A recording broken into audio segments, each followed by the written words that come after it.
On vit pas dans la même France.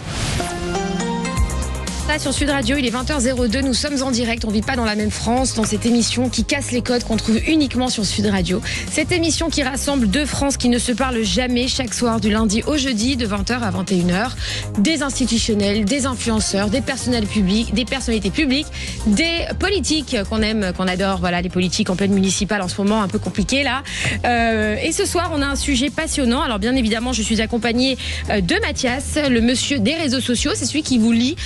C'est celui qui répète un petit peu tout ce que vous nous racontez pendant l'émission sur les réseaux sociaux. Comment ça va, Mathias? Et toi, Magali? Eh bien, écoute, je vais bien, je viens d'atterrir. Voilà, ouais, j'ai fait un aller-retour express à Nice. T'as atterri en retard? J'ai atterri en retard. Qu'est-ce qui s'est passé? Exactement, comme d'hab, Mathias, j'attire les avions en retard. Voilà. C'est fou, hein? C'est comme ça. Non, mais là, c'est pas de ta faute, c'est les tempêtes. 2-3 heures de retard, il y avait une tempête sur Paris, mais alors je suis arrivée à 19h50 à la radio, exprès pour vous. Vous avez vu, c'est incroyable. Alors que d'habitude, tu arrives tout le temps à l'heure à la radio. Ah bah ouais. Et c'est complètement faux, parce qu'elle arrive à 45 d'habitude. Toujours 3 minutes avant l'émission.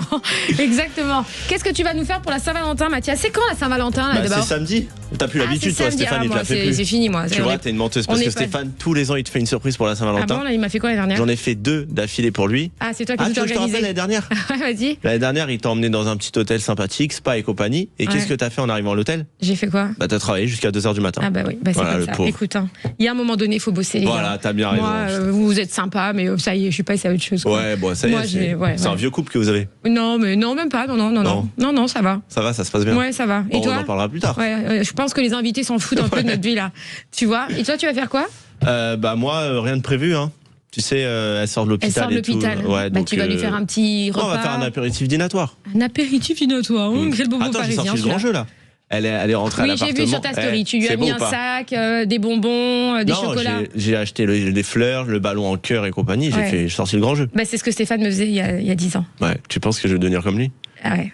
Ah, merde. Bah, c'est un peu le problème de tous les hommes, hein, c'est que ça dure 6 mois et après ça passe à autre chose, quoi. Tu vois, ça oublie l'essentiel. Bref, alors ce soir, on part d'un sujet. Vous savez qu'on est dans une émission d'influenceurs. On a une émission où on parle beaucoup d'influence.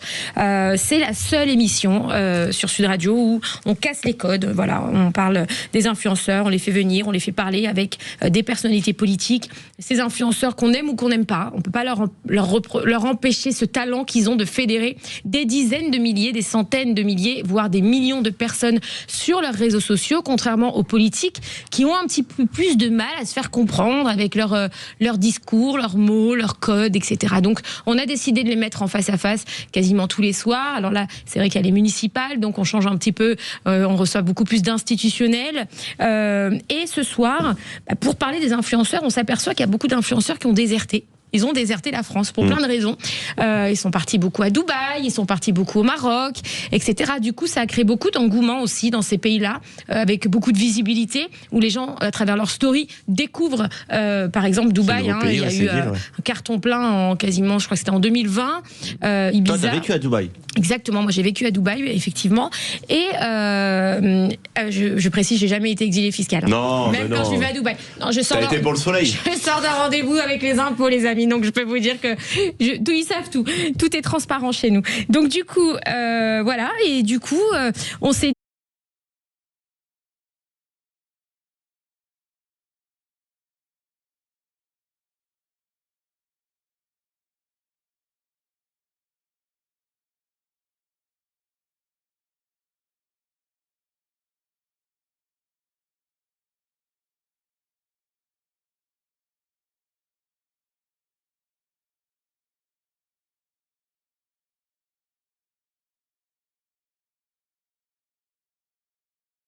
agence à Dubaï. Tu as ouvert, je crois, aussi au Maroc. C'est vraiment le plus gros. Il a des très beaux appartements, Jordan. Non, mais c'est. Enfin, voilà, quand tu vois, il faut aller sur son compte Instagram, vous voyez les vidéos, vous avez envie de partir direct. Voilà, bon, c'est sûr il va nous expliquer les avantages, les inconvénients, etc. Et on va parler aussi avec Julien Raffin, qui est coach, mentor et formateur pour les agences immobilières, justement, ce qui est incroyable. Moi, je ne savais pas qu'il y avait un coach, que ça existait. C'est un vrai métier aujourd'hui de coacher les agents immobiliers, de les former. Voilà, donc on vous reçoit tous les 3 ce soir. On va commencer par Jordan. Alors Jordan, merci d'être venu. Tu es venu pour un salon, je crois. Tout à fait. Et tu viens d'atterrir toi aussi. Exactement. Pas de retard? Non. Dubaï. Je suis arrivé en direct. C'est bizarre quand même. Il y a un tunnel dans les airs. C'est ouf parce que tu sais, Dubaï, ils ont un tunnel. Et toi, tu arrives de Nice, tu sais, tu peux pas décoller. Alors Jordan, tu incarnes cette nouvelle génération d'entrepreneurs français qui bousculent les codes de l'immobilier à Dubaï. À la tête d'Owners International, tu as créé bien plus qu'une agence. C'est une plateforme stratégique qui connecte les investisseurs, les promoteurs, les grandes fortunes autour d'opérations pensées sur le long terme. Diplômé en économie à Montréal, j'ai l'impression de faire, tu sais, la vérité. Comment la vérité si je mentais, tu vois cette scène où diplômé School of London. Diplômé en économie à Montréal et formé chez Vatel, tu as construit ton parcours sans héritage, uniquement grâce à ton réseau et à ta vision, avec environ 115 millions d'euros de ventes en 2025. Tout à fait. 500 millions de dirhams. Incroyable. Tu t'imposes aujourd'hui comme l'un des spécialistes du marché émirati. Tu as collaboré, je crois, avec des grandes stars aussi sur tes réseaux sociaux, comme qui ? Des stars du football, des stars de la télé-réalité, des stars aussi des réseaux. Donc, voilà. Oui, tu avais collaboré avec Jazz aussi. Aussi. Avec Patrice Evra, voleur français. Et Magali Berda. Aussi. Non, mais on a une amitié, c'est différent. Voilà, on a pour pas ton fait, mariage, c'était magnifique. On n'a pas fait de collab. Alors, non, c'était pas collab, on était invités. Enfin voilà, moi je connais les compétences de Jordan, donc. Il est très fort. Tu peux un peu nous en dire plus sur ton parcours? Pourquoi les études au Canada? Comment t'es arrivé là-bas? Qu'est-ce que t'as? Alors moi initialement j'avais toujours eu ce rêve américain. Voilà, les États-Unis, et aujourd'hui on a trouvé un nouveau rêve, c'est le rêve émirati. Aujourd'hui c'est un concurrent aux États-Unis. On a un avenir, contrairement à certaines destinations, et c'est pour ça qu'on a décidé justement de partir au Canada. Après j'ai fait une école hôtelière et après l'immobilier par passion. C'est vrai que c'est un rêve, les Dubaï. Quand on parle de Dubaï, tout de suite, ça fait rêver. Hein. Il y a plein de gens qui s'imaginent plein de choses. Non, mais c'est vrai. C'est les études à l'américaine qui t'ont donné envie de faire de l'immobilier à l'international pour toi? Un petit peu, ouais. Le fait d'être parti de la France pour faire tes études? C'est ça. Après, c'est vrai que les séries américaines, on a toujours eu ce fameux rêve américain. Et aujourd'hui, on a la chance de pouvoir vivre en 2026, et on a Dubaï aujourd'hui qui concurrence les États-Unis des années 80 ou des années 90. Et tu penses que si tu avais fait tes études en France, t'aurais pas été jusque-là? Je pense pas. Et pourquoi Dubaï et pas l'Europe, par exemple? Aujourd'hui, l'avantage que nous propose Dubaï, les gens ils partent pas que à Dubaï pour la fiscalité. Aujourd'hui, la qualité de vie, la sécurité et l'avenir qu'on a aussi pour nos enfants, elle est extraordinaire. Aujourd'hui, il y a pas mal de personnes. Hier, j'étais en interview avec la rédactrice en chef de Le Point. Marie, que je salue, qui était à Dubaï justement pour la deuxième fois depuis 10 ans, et je lui ai organisé un rendez-vous avec pas mal d'Émiratis, et elle a été complètement et agréablement surpris de retrouver Dubaï comme ça, et elle s'est rendue compte qu'au final les gens ils vont pas à Dubaï parce que c'est les influenceurs ou quoi que ce soit, c'est les gens du monde entier qui viennent s'installer. Il y a 1000 nouveaux résidents qui viennent s'installer par jour, et c'est pas pour rien. Par jour 1000 résidents par jour. Il faut les loger, c'est pour ça que l'immobilier aussi est aussi solide aux Émirats, tout à fait. Mais il y a beaucoup de construction parce que c'est un désert autour aussi, donc il y a de la place pour construire là-bas. C'est un désert. Après, il y a un plan de Dubaï 2040 où les Émirats, justement, c'est pas que Dubaï, c'est chaque Émirat, il y a 7 Émirats, et chaque Émirat est en train de prendre le lead sur un domaine en particulier. On a l'Émirat d'Abu Dhabi avec l'arrivée de Disney qui arrive dans les prochaines années. On a l'Émirat de Ras El Khaimah avec le plus grand casino du monde qui va ouvrir avec le Wynn Resort, qui va être une révolution dans la région. Donc voilà, c'est pas que Dubaï. Mais sur les réseaux, on voyait que comme quoi les conditions de construction n'étaient pas exceptionnelles. Alors, je sais pas où toi tu as vu ça. Aujourd'hui, l'avantage qu'on a aux Émirats, c'est que le gouvernement régule l'immobilier. Contrairement à la France, c'est le gouvernement. C'était la crainte des gens, mais il y a des comptes séquestres, ça veut dire qu'en fait les fonds sont envoyés directement sur le compte séquestre du gouvernement, et c'est au moment de la remise des clés que les clients vont pouvoir récupérer tout ça. Il y a un autre marché qui peut te tenter après Dubaï ou pas? On a également un bureau à Marrakech. C'est vrai qu'aujourd'hui on retrouve cet engouement avec Marrakech, avec la CAN et la Coupe du Monde qui arrive en 2030. On ressent un petit peu la demande des Français, un peu comme le Dubaï du Covid pour le Maroc aujourd'hui. C'est à 2 heures de voyage. Le nouvel aéroport qui arrive. Il y a les vols avec New York qui ont ouvert. Donc il y a une clientèle internationale qui vient au Maroc.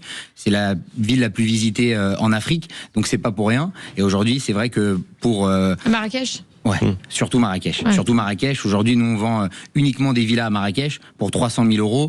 On a amené justement en exclusivité des payment plan comme propose Dubaï, où on peut payer au fur et à mesure sans Alors intérêt. justement, on va y venir sur ces plans de paiement qu'on trouve pas en France du coup. Merci Jordan d'être avec nous ce soir. Et on reçoit également avec toi Frédéric Saada. Alors vous êtes le directeur d'Orpi Île-de-France. Paris, enfin, une agence à Paris. C'est pas mal déjà. C'est pas mal. Alors, on va vous recevoir. Restez avec nous. On revient sur Sud Radio et je vais vous présenter. Vous aussi, vous avez le droit à une petite présentation. Très sympathique gentil. parce qu'on aime Paris, bien évidemment aussi. Merci. À tout de suite sur Sud Radio. Sud Radio. Sud Radio. Parlons vrai. Parlons vrai. Sud Radio. Parlons vrai. Magali Berda sur Sud Radio, il est 20h13, nous sommes en direct, on vit pas dans la même France, cette émission qui casse les codes où on reçoit tous les soirs des célébrités, des influenceurs, des institutionnels. Ce soir, c'est des institutionnels de l'immobilier. On reçoit le plus grand promoteur, enfin pas promoteur, mais non, agent immobilier. On fait également de la promotion. Ok, promoteur, il fait tout, Jordan. Il est incroyable. Jordan Bouaniche, créateur de Owners Dubaï, en face de Frédéric Saada, directeur Orpi Paris 16, et Julien Raffin, coach, mentor et formateur pour les agences immobilières. Pourquoi aujourd'hui les Français investissent autant à l'étranger? Pourquoi les Français veulent pour beaucoup quitter la France? Pourquoi ils veulent investir ailleurs qu'en France? Qu'est-ce qu'on peut faire aujourd'hui pour éviter que les Français partent investir leur argent ailleurs? Frédéric Saada, vous êtes le directeur Orpi, donc Paris 16. C'est bon? C'est ça. C'est ça. À la tête de l'un des réseaux immobiliers les plus implantés du territoire, parce que Orpi c'est quand même aussi costaud, c'est une institution on est le premier réseau immobilier en France avec quasiment 1300 agences un peu réparties sur tout le territoire. Au cœur d'un marché francilien sous tension, vous pilotez des centaines d'agences, donc je parle d'Orpi, confrontées à la hausse des taux, aux nouvelles normes énergétiques, à la baisse du pouvoir d'achat immobilier. Votre rôle, c'est d'accompagner les professionnels dans un contexte économique incertain, tout en maintenant la confiance des vendeurs et des acquéreurs. Vous avez une vision concrète du terrain et des réalités du marché, entre crise, adaptation et opportunité. Même question pour vous, qu'est-ce qui vous a donné envie de faire de l'immobilier et d'arriver à la tête d'une agence comme ça et de rester, vous, contrairement à Jordan, sur le développement du marché immobilier en France? Disons que j'ai toujours aimé jouer au Monopoly. D'accord, ça c'est voilà. Une bonne réponse. Bon, j'ai appris mon métier avec un plateau de jeux et des achats, etc. Alors plus sérieusement, non. L'immobilier m'a toujours plu, c'est quelque chose qui m'a toujours attiré. J'ai fait des études d'expertise comptable et dès que j'ai fini, j'ai enchaîné sur l'immobilier directement et notamment la gestion immobilière, parce que il y a quand même un rapport très proche avec l'expertise comptable d'une façon générale. Donc voilà, moi mon métier c'est bien évidemment la transaction, mais c'est aussi la location et la gérance, donc la vie entre guillemets avec le locataire ensuite. Et à Paris et dans d'autres grandes villes, c'est très compliqué aujourd'hui de trouver un bien immobilier. C'est très compliqué de louer déjà dans un premier temps. C'est très compliqué d'acheter. Je pense partout en France. Est-ce qu'on peut faire quelque chose pour changer ça, à votre avis? Est-ce qu'il y a des conditions qui sont en train de bouger pour s'améliorer? Justement, Jordan va nous donner toutes les conditions pour investir à l'étranger. Est-ce qu'aujourd'hui il y a des choses qui commencent à bouger en France? Alors malheureusement, vous avez raison sur notamment au niveau de la location, c'est extrêmement difficile pour un locataire de trouver un appartement malgré l'encadrement des loyers qui a un petit peu stabilisé qui a même beaucoup stabilisé les prix. Il est très compliqué de trouver un appartement. Quand on a un appartement, on va dire classique, studio, 2 pièces, 3 pièces, on se retrouve avec une demande qui est tellement forte qu'on n'arrive pas à traiter toutes les demandes, on peut pas répondre aux gens, des fois on n'arrive même pas à prendre tous les appels au téléphone. Donc on est débordé de mails et les visites se font avec 40, 50, 60 personnes comme avant dans les années 70 où les gens font la queue dans les escaliers en attendant. Mais on peut pas faire autrement. Et donc effectivement, il y a un très gros problème. Et ce problème est beaucoup lié à la réglementation qui a découragé beaucoup d'investisseurs à acheter à part. Enfin, je parle du marché parisien parce que c'est le marché que je connais le mieux, mais c'est valable également dans d'autres grandes villes. Entre l'encadrement des loyers et les problèmes notamment liés à l'environnement et les fameux DPE, on a retiré énormément de biens sur le marché, où on a enlevé la volonté de beaucoup d'investisseurs de mettre de l'argent dans de l'immobilier locatif. Et puis toutes les émissions aussi où on voit parler des squatteurs, par exemple, qui sont pas délogés, etc. Parce que si je me trompe, Jordan, à Dubaï, quand tu loues un appartement, je crois que tu dois payer un an d'avance. Enfin, il n'y a pas d'histoire. Tout à fait, tu dois payer un an d'avance. Donc après, c'est compliqué aussi pour se loger parce que les gens qui ont un revenu... Alors, c'est pas vraiment compliqué. Nous, notre secteur d'activité aussi, on a une agence de location saisonnière. C'est notre cheval de bataille depuis une quinzaine d'années. Donc, les gens qui viennent à Dubaï, s'ils n'ont pas d'Emirates ID, ils peuvent pas louer des appartements à l'année. Ils sont obligés de louer du Airbnb. Donc, ils louent au mois le mois. Donc, ça leur permet justement de pouvoir louer un appartement. Cette année, il y a eu 20 millions de touristes à Dubaï. Sur les 20 millions de touristes, il n'y a que 25% qui ont utilisé l'offre hôtelière. Pas parce qu'il n'y a pas assez d'hôtels ou pas parce que les hôtels sont chers. Pas du tout. C'est juste que c'est des corporates qui viennent pour le boulot, pour un mois, pour 2 mois, pour 3 mois. Et ils n'ont pas forcément les fonds tout de suite de pouvoir payer un an d'avance. Et si, par exemple, tu squattes un appart parce que ici, il y a des gens je pense qu'il y a ça aussi qui démotive un peu les gens d'acheter des appartements pour investir parce que on se dit, ok, je vais le mettre en location, mais le gars, il va jamais payer son loyer, il va rester 10 ans dedans. Pour le faire sortir, c'est compliqué. À Dubaï, par exemple, quand tu as un propriétaire qui loue et le locataire ne paye pas, qu'est-ce qui se passe ? C'est des choses qui peuvent pas arriver. C'est des choses qui peuvent pas arriver du fait qu'on doit payer un an d'avance. Ça, c'est la première chose. Et mais après, si au bout d'un an, par exemple, faut repayer un an, le gars, il peut pas. Il finit dans le désert. Non, on n'a jamais eu ce cas de figure. Les gens respectent la loi, les gens respectent les règles. Il y a un cadre à Dubaï et c'est pour ça que ça fonctionne plutôt bien. Il finit en prison, quoi. Pas que je sache. Je crois qu'il finit en prison. En tout cas, pour apporter une petite précision à ce que vous disiez, le squat et ne pas payer son loyer, c'est 2 choses différentes, malgré tout. Enfin, je ne sais pas comment ça se passe à Dubaï, mais en France, c'est 2 choses différentes et c'est 2 types de lois très différentes. Un locataire qui ne paye pas son loyer alors qu'il est titulaire d'un bail, donc c'est un locataire, on va dire, légal, oui, qui ne paye pas, c'est une situation. Et quelqu'un qui squatte, c'est quelqu'un qui occupe illégalement un appartement dont il n'a pas de titre. Oui, c'est vrai. C'est très différent et le traitement est très différent. Mais les 2 problèmes existent réellement en France, mais depuis toujours, et ça a toujours été un très gros problème. Et c'est vrai que la loi est assez lente et assez compliquée à bouger par rapport à ce type de problèmes qui effectivement font peur à des investisseurs. C'est surtout la fiscalité, la problématique qu'on a en France aujourd'hui avec l'IR, l'IS ou les taxes foncières. C'est pour ça aujourd'hui qu'il y a beaucoup d'investisseurs qui viennent regarder le marché de l'immobilier aux Émirats. C'est pas par manque de patriotisme, c'est juste parce qu'ils ont envie de meilleure rentabilité. Ils ont envie aussi de diversifier. Quand aujourd'hui on investit à Dubaï, on a zéro impôt sur le revenu, 0 impôt sur la plus-value. Ça joue énormément. On peut avoir combien de loyers impayés ? Par exemple, moi, si je paye pas mon loyer pendant 6 mois en France. Alors, on va vous attaquer rapidement. C'est-à-dire qu'on va vous rentrer dedans, enfin, entre guillemets, légalement parlant, bien sûr, assez rapidement. C'est-à-dire que dès le premier mois d'impayé, on va commencer à déclencher le process. Vous allez recevoir une mise en demeure et vous allez recevoir, donc, l'ex-huissier qui s'appelle maintenant le commissaire de justice pour vous délivrer ce qu'on appelle un commandement de payer. D'accord. Donc on va engager une version procédurale de votre problème. Au bout d'un mois, c'est ça ? Oui, au bout d'un mois. Enfin, ça se chevauche entre le premier et le deuxième mois. Voilà.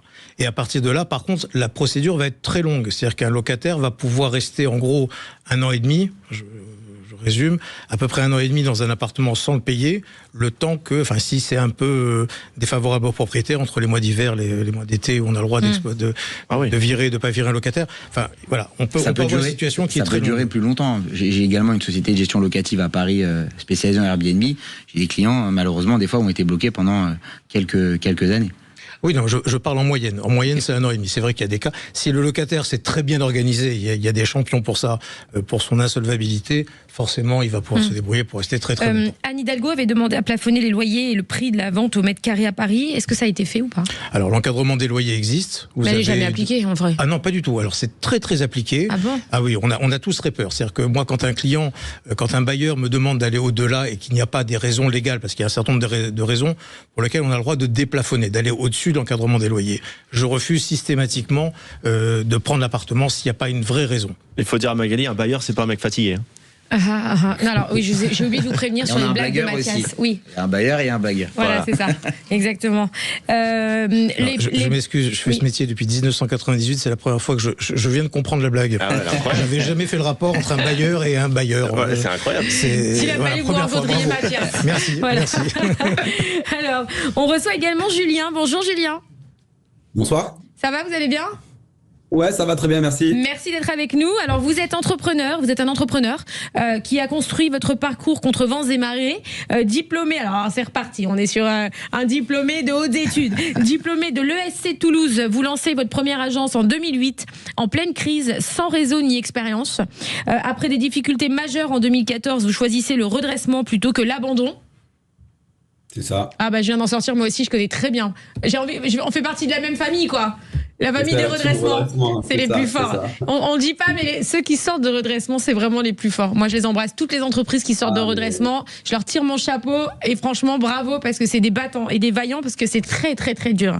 C'est résilience.com, c'est ça, ouais. Hein, vous dites? C'est résilience.com, c'est Exactement. un parcours de vie. Après, ça donne une force que peu d'entrepreneurs vont avoir au quotidien. C'est vrai, ouais. bravo.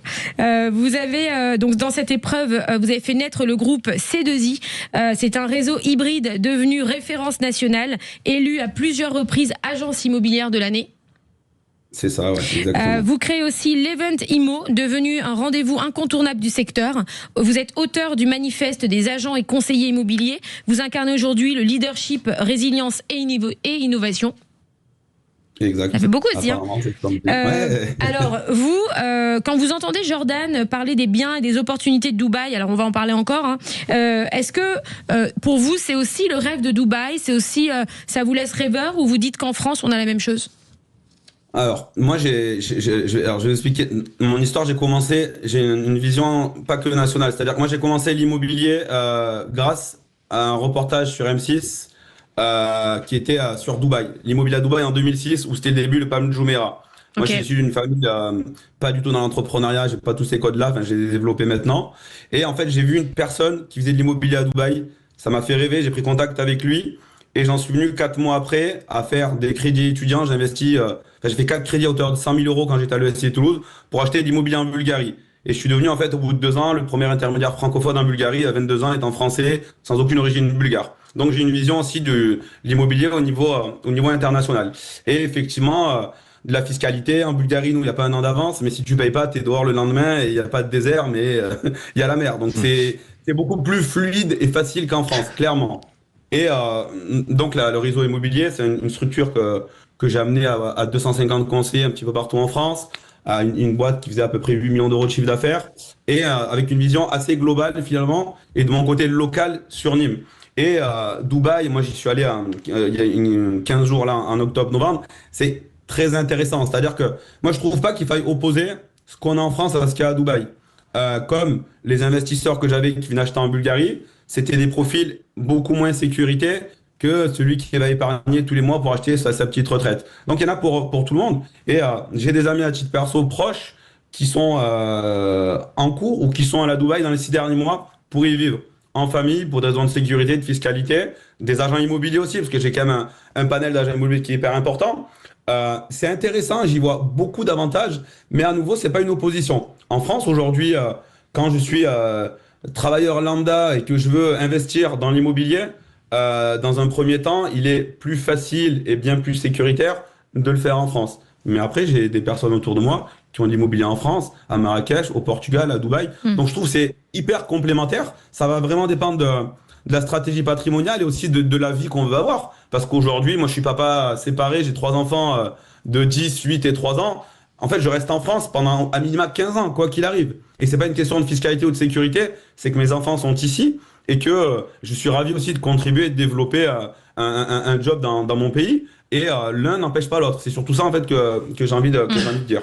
Alors Jordan, pour toi, est-ce que le vrai problème quand les gens décident d'acheter à l'étranger, est-ce que tu as affaire souvent à des personnes comme le dit Julien, c'est des premiers acheteurs? C'est-à-dire qu'en fait, est-ce que tu as des gens qui n'ont jamais acheté en France, mais qui vont directement investir à Dubaï, tu vois? Bien sûr.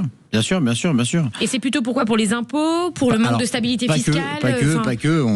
Il y a 2 jours, on a conclu une vente avec un Français qui s'appelle Léo, que je salue, qui habite à Saint-Malo, restaurateur.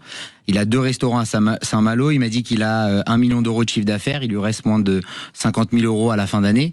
Et dans la salle de réunion, il s'est retourné. Il m'a montré ses 3 enfants. Il m'a dit, tu vois, ces 3 gamins, je les ai pas vus grandir par rapport au boulot. Donc aujourd'hui, on a envie de diversifier. On n'a pas du tout envie de s'installer à Dubaï. On a envie de rester en France. Mais par contre, c'est vrai que pour l'investissement immobilier, c'est beaucoup plus intéressant de venir le faire ici, tout simplement. Et vous, Frédéric Saada, quand on entend un petit peu tout ça, alors on va vraiment revenir sur les conditions de paiement à Dubaï et qui se lance aussi au Maroc, ce qu'on n'a pas en France. Est-ce que aujourd'hui ça vous a fait mal? Est-ce que le marché qui se développe aujourd'hui sur Dubaï ou au Maroc, est-ce que vous sentez la différence en France, vous, en tant qu'agent immobilier? Je vous laisse répondre juste après cette petite pause sur Sud Radio. À tout de suite. Sud Radio. Sud Radio. Parlons vrai. Parlons vrai. Sud Radio. Parlons vrai. Magali Berda sur Sud Radio, il est 20h28, nous sommes en direct du lundi au jeudi de 20h à 21h. Ce soir, un sujet passionnant. Pourquoi aujourd'hui nos Français vont autant investir à l'étranger, notamment à Dubaï, notamment au Maroc, dans certains pays comme ça, ou la Bulgarie, comme nous parlait Julien. On reçoit pour ce sujet Frédéric Sada, qui est directeur Orpi du 16e arrondissement, avec Jordan Boaniche, qui est on va dire le promoteur, l'agent immobilier le plus connu à Dubaï. Aujourd'hui, tu as géré, tu as dit en 2025, plus de 115 millions d'euros de ventes sur l'année. Tout à fait. Ce qui est énorme. Surtout que tu t'es installé à Dubaï il n'y a pas longtemps. Exactement. Non, mais il faut le dire quand même. Parce que tu t'es installé quand à Dubaï? Il y a un peu moins d'un an.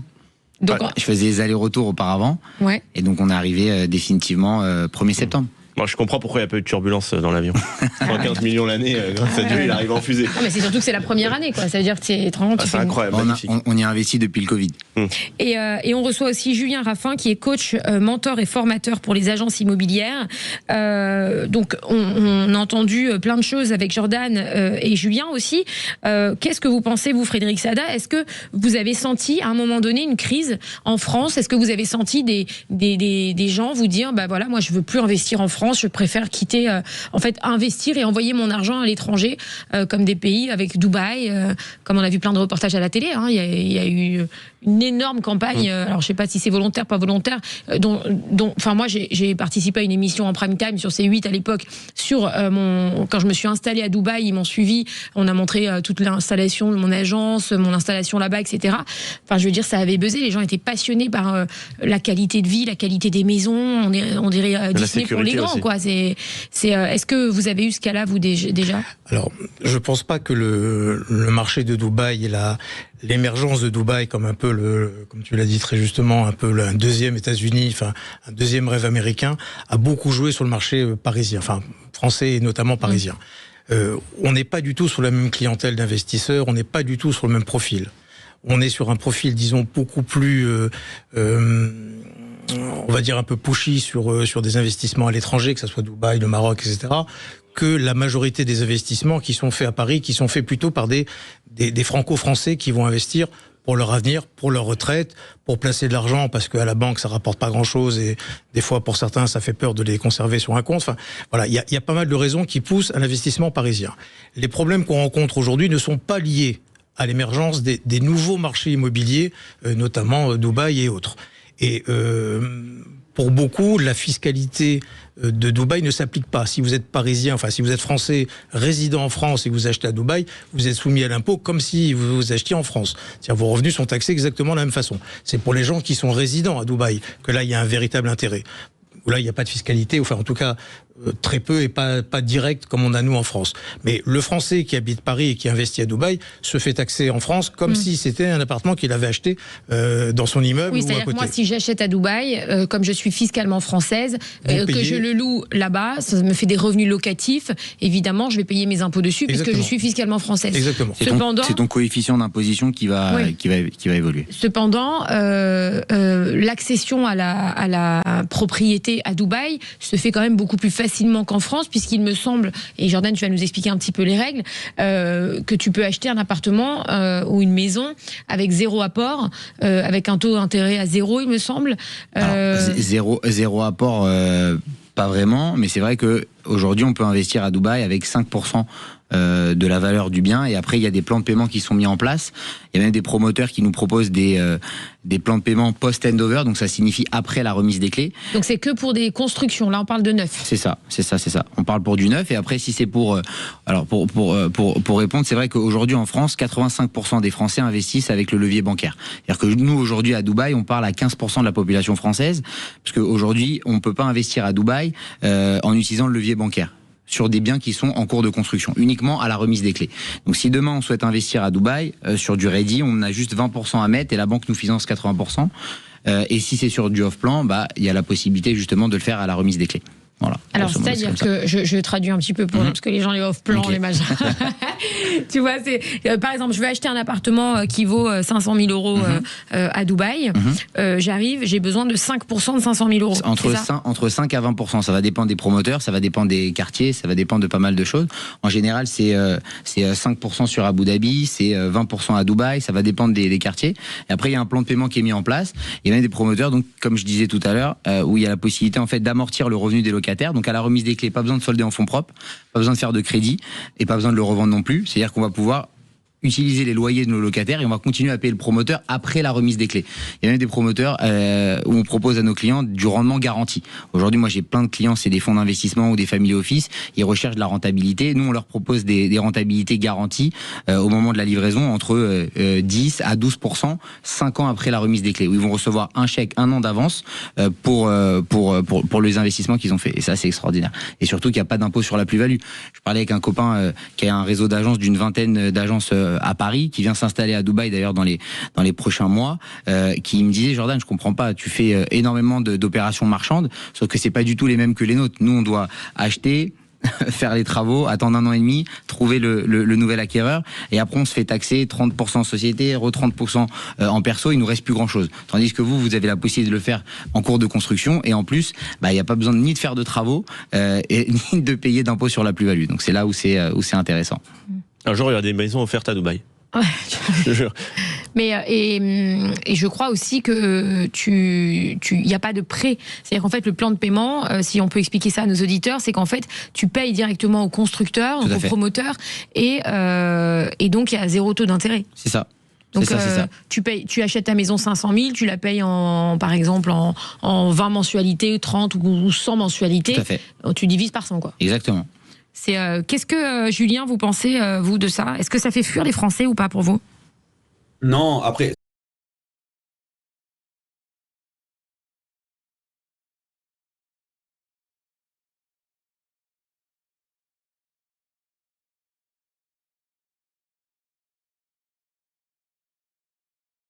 Ça ne fait pas du tout fuir les Français parce que, comme il le disait à juste titre, c'est pas du tout la même clientèle.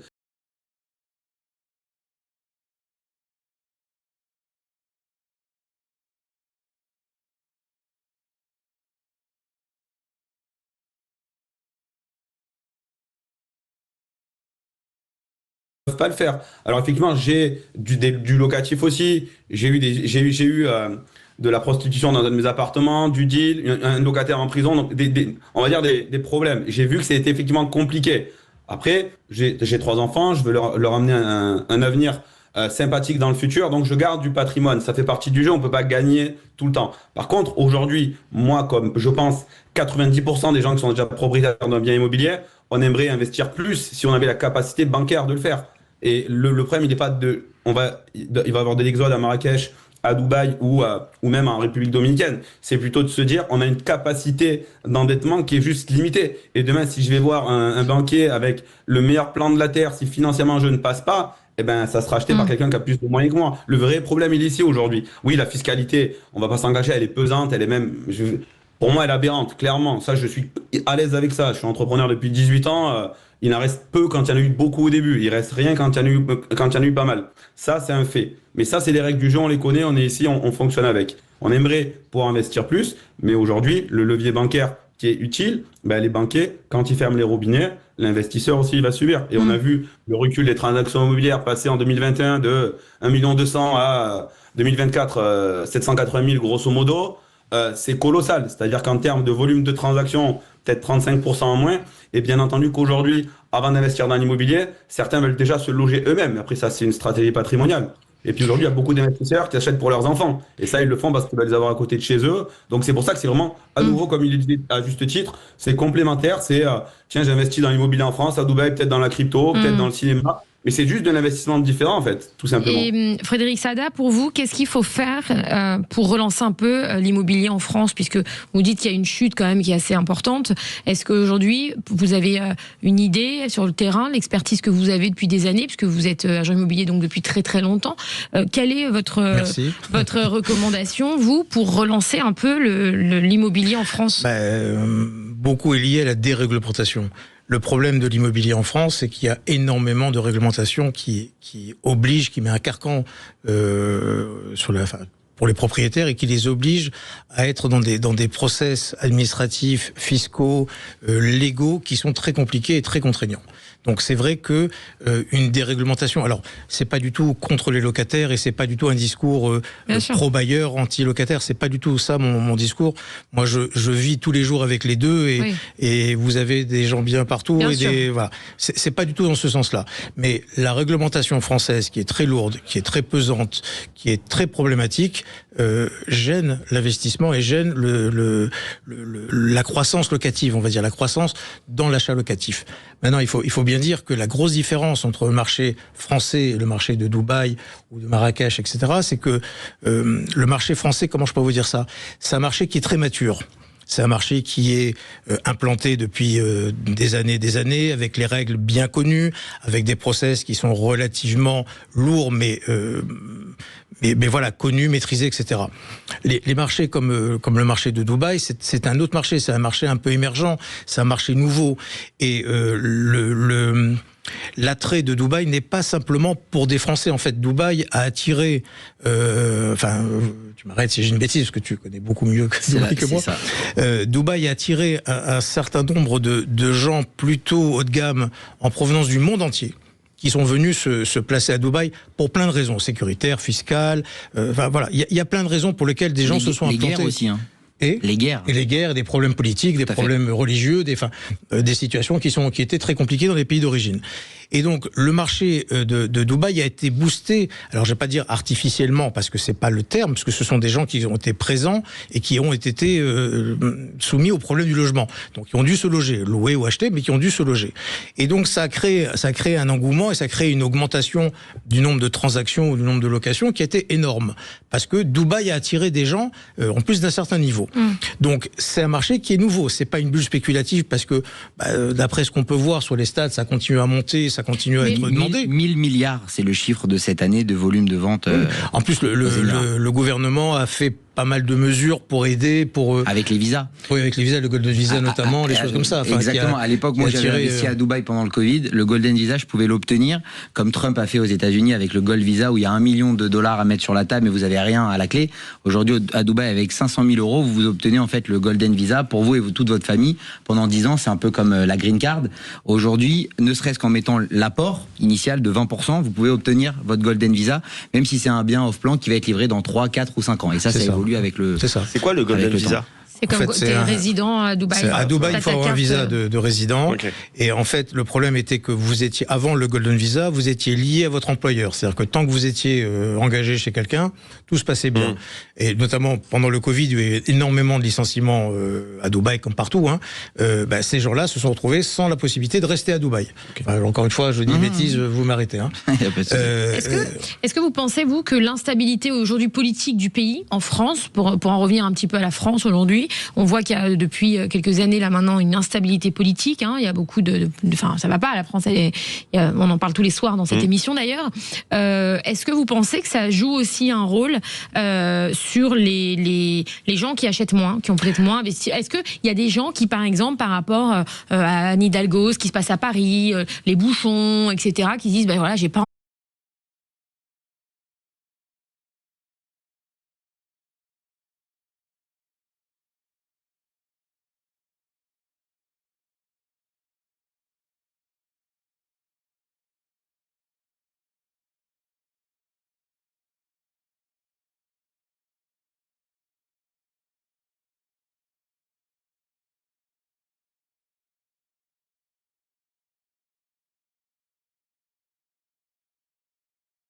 plus cher et sur le plan national, alors que ça soit des volontés politiques ou des actions subies, on va dire, par exemple la montée des taux d'intérêt liés à la politique de la France par rapport à un certain nombre de choses, a créé de gros problèmes dans l'investissement, puisque les taux d'intérêt étaient très chers. Bon, ça a un petit peu baissé, ça s'est stabilisé, mais à un moment les taux étaient très forts, donc ça décourageait complètement les investisseurs d'acheter. Et forcément, quand on investit, on cherche très souvent à avoir le maximum d'endettement. Parce qu'il y a un intérêt fiscal, il y a un intérêt, ça permet de garder de la trésorerie. Donc tout ça, toutes ces politiques-là, je vous dis volontaires ou subies, on crée des problèmes au niveau de l'investissement. Alors, on va vous poser une petite question à tous les trois. On va faire un petit jeu. C'est un petit jeu. Si vous étiez au gouvernement demain, quelles sont les 3 mesures immédiates que vous prendriez pour relancer l'investissement immobilier en France? On revient tout de suite après cette petite pause et ça vous laisse le temps de réfléchir à vos 3 propositions qu'on soumettra à nos politiques préférées sur Sud Radio. À tout de suite. Sud Radio. Sud Radio. Magali Berda sur Sud Radio, il est 20h44. Nous sommes en direct pour un sujet très intéressant sur l'immobilier. Que faut-il faire pour éviter que nos Français partent investir à l'étranger et investissent un peu plus dans notre cher et beau pays qui devient aussi compliqué avec beaucoup de taxes et d'insécurité et d'instabilité politique, comme on l'a évoqué là dans cette émission. Alors, je vous ai posé une question très simple à nos 3 institutions. Là, on a 3 institutionnels sur ce plateau très très calés en immobilier. On reçoit Frédéric Saada qui est agent immobilier, directeur Orpi Paris 16e depuis combien d'années vous êtes agent immobilier? 1998, j'ai commencé. Ça fait combien d'années ça? Ça fait quelques années. Ça fait des années. C'est compliqué. J'avais 4 ans. J'en avais 28. Et moi j'avais combien? Oh, bah t'en avais 50 déjà. Allez, arrête. Jordan Bouaniche, qui est le plus grand promoteur, agent immobilier, créateur de Owners Dubaï, qui développe aussi son activité maintenant au Maroc. Et Julien Raffin, qui est coach, mentor et formateur pour les agences immobilières en France. Alors, je vous ai posé une question très simple. Si vous étiez au gouvernement demain, parce que vous savez que nous, on est une émission qui est très liée à la politique, donc on voulait savoir, vous, en tant qu'expert, hein, parce que vous savez que quand les politiques veulent mettre des lois en place, les députés, ils font, donc quand ils font leurs propositions de loi, ils font des sortes d'auditions, ils font un petit peu. Et nous, on a décidé, de temps en temps, quand on reçoit des gens comme vous qui sont des experts dans le domaine, de vous poser des questions, comme si on était, nous, les députés. Voilà. Qu'est-ce que seraient vos 3 mesures immédiates pour relancer l'investissement immobilier en France d'une manière simple, claire et courte, pour que nos auditeurs comprennent bien? Frédéric Saada. Alors moi, je pense qu'une mesure qui est plus symbolique que réelle, parce qu'il y a des leviers, il y a des moyens d'éviter les problèmes, mais c'est un système qui permettrait de régler plus facilement les problèmes d'impayés sur les locataires. Donc changer les réglementations d'un pays. Alors, encore une fois, c'est pas contre les locataires, c'est que c'est un frein pour beaucoup de bailleurs qui ont peur et qui préfèrent laisser leur appartement vide, notamment après une très mauvaise expérience avec un locataire, plutôt que de le remettre en location. Ok. Deuxième mesure. Deuxième mesure, peut-être permettre aux promoteurs de construire et de vendre avec un peu plus de facilité qu'aujourd'hui, parce qu'il y a beaucoup de freins là aussi administratifs pour construire, etc. Et peut-être troisième mesure, déréglementer un petit peu tout ce qui est loyer, tout ce qui est problème de taxes derrière, parce que encaisser un loyer, quand vous encaissez 1 euro de loyer, je peux vous assurer qu'il ne reste pas 1 euro dans votre poche, et c'est devenu quasiment la catégorie de revenus la plus taxée en France. Et donc ça devient vraiment très compliqué, et la rentabilité peut être très mauvaise, peut s'écrouler à cause de la fiscalité derrière. Alors Jordan Bouaniche. Je rebondis exactement sur sa dernière réponse. En tant qu'investisseur, ce qui nous intéresse, c'est pas le brut, c'est le net. Et aujourd'hui, l'avantage qu'on a sur Dubaï, contrairement à la France, c'est qu'on n'a pas d'impôt sur les revenus locatifs. C'est on n'a pas d'impôt sur la plus-value et on n'a pas de taxe foncière. Donc voilà, juste ces 3-là vont nous aider à avoir un meilleur rendement net en France et pour pouvoir améliorer. Donc toi, tu supprimerais la taxe foncière et les impôts carrément sur les plus-values en location. On peut vous laisser l'IR, l'IS et tout, mais après le reste, enlevez-les. Ok, ça c'est ta première très mesure. Bien faire ça. Ça c'est ta première mesure. C'est les 3 en même temps en fait. Donc ça c'était 3 mesures. Tu fais que ça. Et ça, tu penses que ça permettrait de relancer à fond l'immobilier en France? Je pense que ça va drôlement aider. Après c'est vrai que bien évidemment le levier bancaire en France c'est un vrai aide. Donc je pense que ça aussi il faut essayer de jouer après avec les banques pour voir et essayer d'améliorer les taux. Mais pour moi c'est une des éléments plus intéressants. Julien Raffin. En fait, il y aurait trois axes principaux. Le premier, c'est la complexité fiscale et sur la partie locative et sur la partie transaction. Donc, d'arrêter effectivement de surcharger par la taxe foncière qui augmente tout le temps, par les plus-values qui sont toujours plus éloignées. Pour les 30 ans de détention, c'était juste lunaire en fait, quand on connaît les taux de détention d'un bien immobilier. Et aussi sur la partie locative. Comme il le disait à juste titre, aujourd'hui on rentre 1000 en termes de loyer. Si on n'avait pas été prévenu, peut-être qu'à la fin de l'année on va même devoir de l'argent, ce qui paraît dingo. Donc fiscalité. 2, sécuriser les propriétaires face aux impayés, c'est-à-dire et qu'il y a une procédure beaucoup plus fluide d'expulsion tout en protégeant les locataires par de la médiation peut-être. Mais aujourd'hui, on sait pertinemment qu'il y a 6 mois où il peut rien se passer. Il suffit que le locataire reprenne un paiement pour retourner dans la période de trêve. C'est un jeu du chat et de la souris qui fatigue et qui fait qu'aujourd'hui, malheureusement, certains Français pourraient, mais n'investissent plus chez nous dans l'immobilier. Alors, on est en direct également sur YouTube, sur notre chaîne YouTube, je rappelle, Sud Combien Radio. d'abonnés ? Sud Radio, non, laisse-moi faire ma déballe, Allez, s'il te vas-y. plaît. Sud Radio, première radio France YouTube, plus d'1,2 million 100 000 d'abonnés. Bravo. Sur Sud Radio. Non, mais c'est la première. Bravo. On est les number one, je tiens à le dire, je suis très fière. Grâce à toi. Tous les soirs, je me la pète. Non, je rigole. Et comment ça réagit, Mathias, sur les réseaux? Est-ce qu'il y a des questions, s'il te Il y a plaît? des questions, une pour Jordan et une pour Frédéric. Déjà pour Jordan, qu'est-ce que les Français viennent chercher pour toi à Dubaï, à Marrakech en premier, avant la fiscalité, si t'enlèves la fiscalité? Alors aujourd'hui, on a déjà répondu à cette question, mais aujourd'hui, ce qui est important de préciser, c'est le momentum au niveau des taux. On n'a pas parlé de ça. Aujourd'hui, en fait, le dirham émirati, c'est une monnaie qui est très forte. Elle est indexée au dollar. Elle n'a pas bougé depuis 30 ans. Il y a un an, jour pour jour, 1 euro est égal à 3,60 dirhams. Aujourd'hui, 1 euro égale 4,40. Donc le pouvoir d'achat aujourd'hui d'un Français qui gagne sa vie en euros ou 4 l'euro, je te donne un exemple, pour un investissement à 500 000 euros, il y a déjà 80 000 euros de gagné, de sécurisé entre guillemets sur la plus-value grâce au taux de change. Donc si demain ils viennent s'installer et ils continuent à gagner justement un salaire en France ou leur activité en France, leur pouvoir d'achat est beaucoup plus intéressant aux Émirats. Donc le momentum est parfait pour investir à Dubaï. Et la vie, elle est chère à Dubaï? Il y a une vie qui est pour moi exactement la même qu'en France. Après, ça dépend de quel Dubaï t'as envie de vivre. On a le Dubaï qu'on voit sur les réseaux sociaux. Tout le monde ne vit pas cette vie-là. Aujourd'hui, il y a des gens qui gagnent 2000 euros par mois à Dubaï et qui gagnent et qui vivent très bien. Ah oui? Bien sûr. Ah, ça, c'est quelque chose qu'on savait pas. Et Bien pour sûr. Frédéric, c'est cherche un appart dans le 15. Vous pouvez m'aider ou pas? Ça va être un peu compliqué, mais bon, ça se trouve. Non, c'était une vraie question. C'est C'était. ça le problème, Bah c'est oui. quand on cherche un appart à Paris, c'est toujours compliqué. Moi, Julien, il est très bien dans le 15, mais je veux une pièce en plus. Bon, on en parlera après. De toute façon, c'est pas mon émission Il t'a pour ça. dit c'est compliqué. Oui, mais on va s'arranger. Tout est compliqué. Et pourquoi c'est compliqué, justement? Parce qu'il y a beaucoup plus de demandes que d'offres, tout simplement. C'est le marché immobilier, c'est un marché qui est très basique. Il y a vraiment un équilibre offre et demande. Quand ça s'équilibre, tout va bien, mais c'est jamais équilibré. Et donc il y a toujours une des deux parties qui est défavorisée par rapport à l'autre qui est favorisée. Et aujourd'hui, à cause de cette diminution d'attrait sur l'investissement locatif, mais qui n'est pas causée par l'investissement à l'étranger, parce qu'encore une fois, je pense que ce sont surtout des gens qui ont pris la décision d'aller vivre à Dubaï qui vont investir à Dubaï. C'est pas tellement le Parisien, par exemple, qui va investir à Dubaï, ou sinon d'une façon vraiment, allez, pour se faire un petit truc exotique, ou pour se faire un petit plaisir en se disant j'ai un truc à Dubaï. Mais La France a fini quand même cette année 7e des plus gros investisseurs de tous les Émirats. Numéro 2, il y a également nos amis européens. Donc on a le Royaume-Uni. Donc il y a énormément de gens qui viennent investir aux Émirats et pas forcément les Français. 7e, ça reste quand même beaucoup avec tous les pays. C'est certain, mais arrête-moi si je dis une bêtise, mais je pense que c'est surtout des gens qui ont décidé de vivre à Dubaï, qui sont expats. Il y a pas mal de gens aussi qui la rêvent. majorité en tout cas. Il y a des gens qui rêvent de Dubaï. Oui, ou qui préparent. Et qui préparent justement Bien une évidemment. arrivée dans les prochaines années, que ce soit une résidence principale ou une résidence de vacances. Mais c'est vrai qu'il y a pas mal de gens qui le Il y a quand préparent. même un gars qui est passé de Saint-Malo à Dubaï, hein, Léo, là.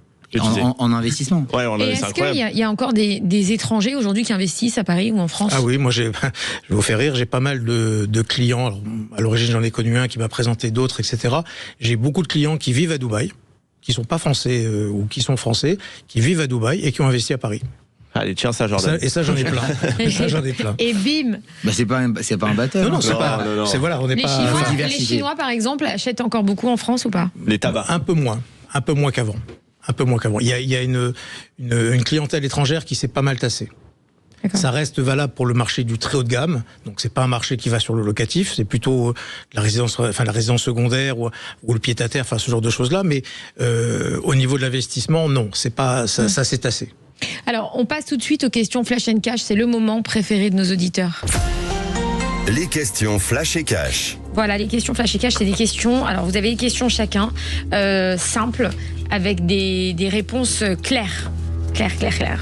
Sans langue de bois. Elle est où ma musique? Ah, ça y est, elle vient de passer. Mais non, pas le jingle, je parle de ma musique avec l'IA. Oh là là, Ah. j'ai une musique. Mais là, le sujet, c'est pas l'IA On la ce soir. mettra- Elle se fait des kiffs. Elle fait le show, des politiques aux influenceurs. Tout le monde a droit à défendre ses valeurs. On vit pas dans la même France. Chaque soir, Magali donne la chance de s'écouter sans arrêt. Bientôt l'Eurovision. Dans un débat pour la même France. Merci. Alors, c'est mon délire. Alors, j'avais envie de me faire un délire là en 2 T'as le secondes. droit, c'est ton émission. Jordan Bouhani. Céline Dion apparaît dans les dossiers Epstein parce qu'un agent immobilier a proposé en 2014 de faire visiter sa maison de Jupiter Island à Jeffrey Epstein. Tu savais ça qu'il avait visité sa maison, ce qui lui a valu d'être licencié en 5 minutes. Dans l'immobilier des stars, est-ce que la gestion de l'image est devenue plus importante que la transaction elle-même ? C'est vrai. C'est vrai, on le voit aujourd'hui nous à Dubaï, c'est vrai que l'immobilier est drôlement lié au marketing et aux personnalités publiques. Ça, c'est un vrai effet de levier et je pense que c'est lié. Surtout qu'à Dubaï, ils exposent ce qu'ils achètent alors qu'en France, ils ont tendance à les cacher. Exactement. C'est vrai, hein, on a les maisons de stars en France, elles sont prises par des paparazzis en scred, etc. Alors qu'à Dubaï, ils arrivent, ils font les home tours, on appelle Exactement. ça, ils visitent, tout ça. Frédéric Saada, entre hausse du prix des matériaux, de la pénurie et de la pénurie annoncée des artisans, faire construire en 2026, est-ce un pari risqué ou une opportunité à saisir ? Alors, je pense que c'est une opportunité à saisir parce qu'on a besoin de nouvelles constructions.